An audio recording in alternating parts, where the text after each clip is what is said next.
Where I think Kraepelin is relevant today is that I think he was right. And we're not going to review the literature on this, but I think the relevance of Kraepelin today is that now we have about 100 years of natural history research, of genetics research, and of treatment research. But, more importantly, the natural history and genetics. And it mostly supports Kraepelin's basic diagnostic scheme distinctions,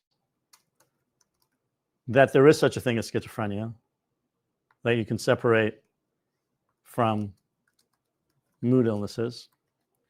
Although I know there are people that deny this and there's debate about it, we can talk about it. But also,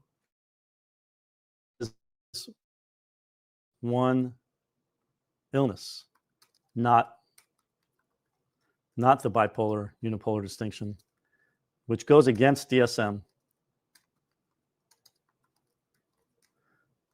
and contemporary, of course, psychiatry.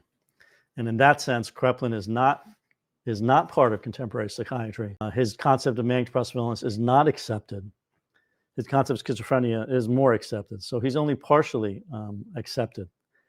And the last point I'll make, what's not accepted and should be understood more, is Kraepelin's view that diagnosis is prognosis. The course of illness is central to making diagnosis, and that symptoms matter much less.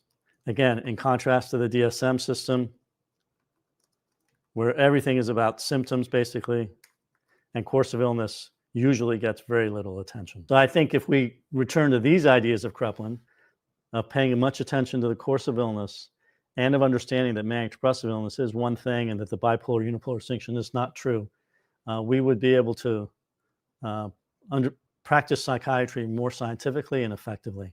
And that's a lot of what I teach in my courses and webinars and such.